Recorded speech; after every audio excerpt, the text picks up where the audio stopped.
think that America First stance and approach really does to the United States? Where does that put us on the global stage? And where will that put us in 4 years from now, say he is president?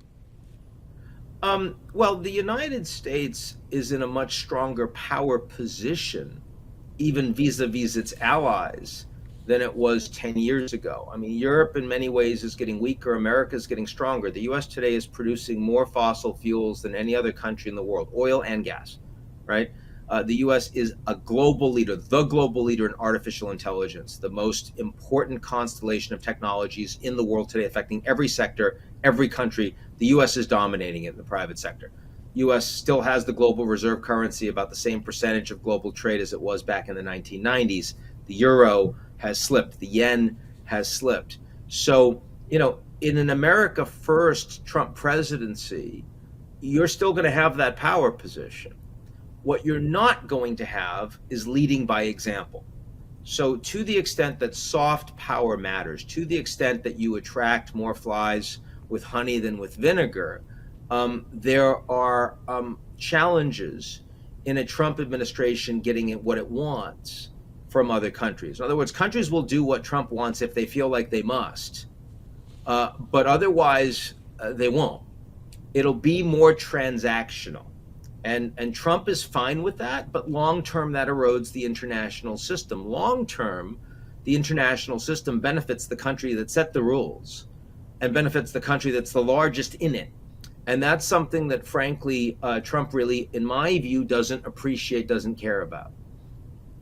I want to move now to Israel and read something that you said in your speech. You said this: the United States has abdicated its responsibility in the Middle East. It is by far the most important friend in the world of Israel, and it has used none of its political influence to bring that conflict to an end. So what do you think the United States should do, and how do you think it could course correct, maybe between now and the next president? Well, I'll use Ukraine as an example. I mean, here we have a Russian invasion of Ukraine. It was horrific. And the United States led by creating a coalition of countries around the world to ensure that we had a policy together to allow Ukraine to defend itself, to rebuild, and to get their territory back, and also to punish the Russians, to freeze their assets, to sanction them, to let others around the world know that this kind of behavior would not be rewarded, and it would be stupid for them to try the same thing. So I would have taken a page out of that successful book. The US is the most powerful country in the world, whether it's on Russia, Ukraine, or whether it's Israel, Palestine.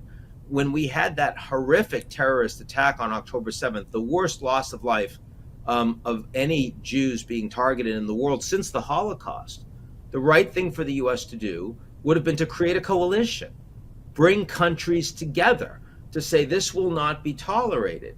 And that fight with Israel together would have been much more targeted, much more effective, could have had the Gulf states on board too.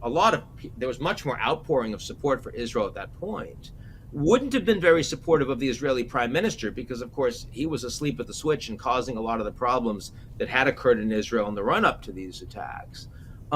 But also would have been much more concerned about civilian deaths, much more ensuring that the Palestinians were able to have humanitarian support than the Israelis would have been operating by themselves. So I think that America leading a coalition approach would have been a vastly better way to go.